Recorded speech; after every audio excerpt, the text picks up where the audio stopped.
Today on r/PettyRevenge. Won't let me go to the bathroom? Okay. This isn't my story but one a friend told me about in high school. At our district schools you'd be given a planner with a certain amount of bathroom passes you could have for each pass per semester. Well, one day, my friend, I'll call Sarah, had to pee really bad. A complete emergency and class is only halfway over.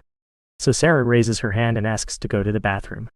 But she's out of bathroom passes, so the teacher tells her no, why? Sarah, please? It's an emergency. I really have to go. My friend said I could use one of theirs. Teach. Absolutely not. You should have gone in between classes. You'll have to wait. Sarah, I really can't wait. Please, can I go? Teach. No. End of discussion. So, Sarah tries her best to hold it. 5 minutes pass and she simply cannot, and begs the teacher again to let her go. He refuses once again. So Sarah in all her petty glory says, if you don't let me go, I will pee right here at this desk. I can't hold it. Please. But of course, the teacher doesn't believe her and denies her again. Sarah proceeds to stare him straight in the face and piss her pants without moving an inch. The teacher finally lets her go to the bathroom and to go change her clothes. Class ends early and the teacher has to clean it all up.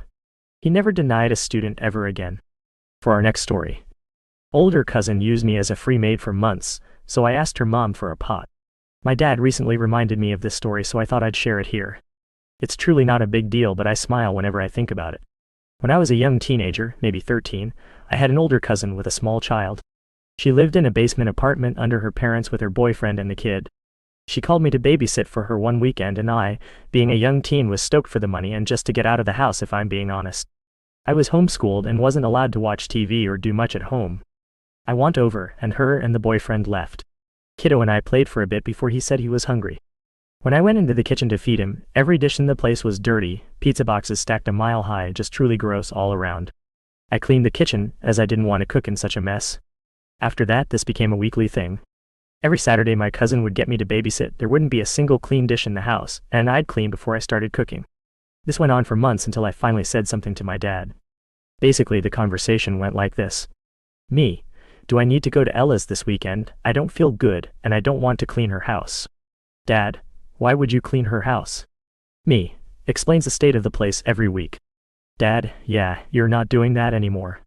You go over there tonight like every other time, but when it's time to make dinner, go around to your aunt's house, cousin's mom, and ask her for a pot and some plates. Tell her you can't cook kiddo dinner because there aren't any clean dishes in the house. So that's exactly what I did. Never got asked to babysit again. Let's dive into our next story. Cause food stealing coworker, puke all over himself. Small business, max 10 people were in the office at the same time, so when someone is stealing food from the fridge, people notice it fairly quickly. However, this was the owner's son. Now the owner was known for nicking food, but he would at least pay you back. Sometimes. His son, about 20 at the time, did not, and was also a dick about it, and most of the people were getting fed up. So one day I brought coloring liquid from home, which my wife used to make blue treats, cake, ice cream, for our kids. He was always stealing my dairy products and I thought the blue would make it less appealing. Almost forgot about it until a coworker was fuming that someone had eaten almost all of her cottage cheese and that she didn't have enough for herself. So I asked her if she was willing to sacrifice what was left, sprinkled a few blue drops in there, went to the culprit and said, "Dude, were you eating this?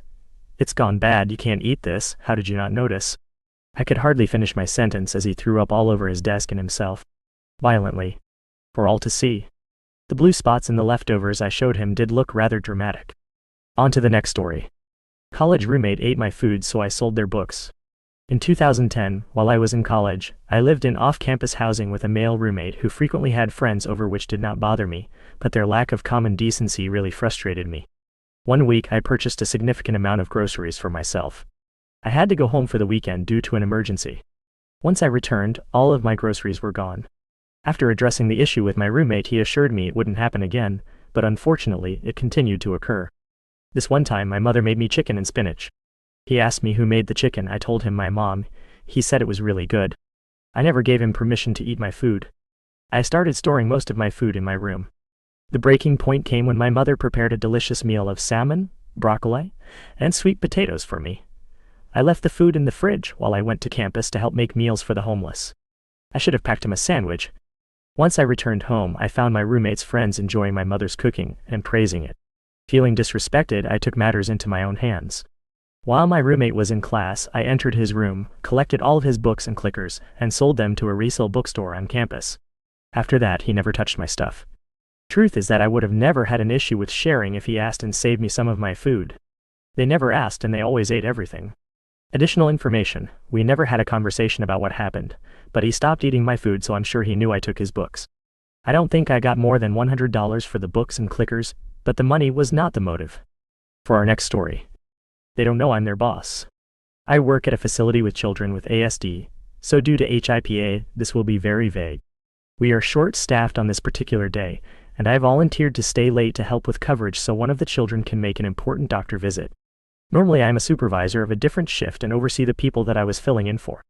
We are a fairly large company with awful turnaround, so people and titles get lost in the day-to-day all the time, on top of the chaos that our clients already stir up on a daily basis.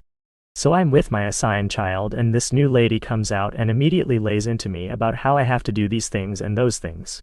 Starts questioning if I even know what I'm doing. All the while ignoring the client she is supposed to be watching. I tried correcting her. Tried to explain that what she was doing was improper and a danger to the child. In this instance, it's a child who frequently chokes on food, and she's not preparing his food properly. All the guidance I was attempting to give her, despite the disrespect and talking down to me, was met with huffs and puffs, and her storming off mumbling insults she thinks I don't hear. I just laugh and ensure not only my child, but hers are safe. After all, I only have to wait an hour or two before I leave. And I'm patient and petty. This behavior continues the entire 2 hours. During this time she leaves her child unattended a dozen times, ignores all my guidance, tries bossing me around, hurls insults, gets attacked by her child. Many of our clients are violent, and I still step in and rescue her so everyone is at the bare minimum at least safe. Oh, I never once told her how long I've been there, nor what my position is. I simply thanked her for the advice and smiled. And in the spirit of patience and embracing my inner demons, I will now wait until the day she ends walking into my office. It will be glorious. Edit. Yes, I did my due diligence as a mandated reporter, and both children are safe, and were handed off to veteran staff who are very competent. Update. I have no confirmation of the exact discipline, but she was removed from scheduling.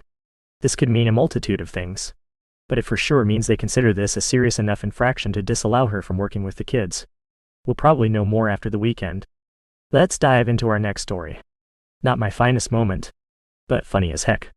Back when I was in my mid-20s, I bought my first place to live. Nothing great, it was just a trailer house, but it was mine. My neighbors were okay for the first few months. Then one day I was hearing banging on my walls. The kids on one side were using my outside wall to constantly bounce tennis balls off. It drove me nuts. Talked to the neighbor. They said kids will be kids and didn't put a stop to it. I decided it's time to do something after a few days and got a set of extremely loud air horns like they use on trains and semi-trucks. Put them under the skirting. The next time the kids started, I hooked up the air hose from my air compressor and opened the valve. The kids screamed and ran crying. I was crying from laughing so hard. Parents were pissed and came over making threats and yelling at me. The second petty revenge I got was one night I hid a wireless battery-powered doorbell under their stairs, and I'd randomly push button to ring it. Their dogs would go crazy barking and running around. I changed the batteries that thing about a dozen times, I used so much. On to the next story. No pen? That's a problem. I worked for a board. I got a new chair, and I quickly found out he never carried a pen. He always had things to sign during meetings. At the first meeting when he was chair, I was seated next to him. When it was time to sign something without looking at me or asking, he simply put his hand out for me to hand him a pen. He was a professional and an attorney.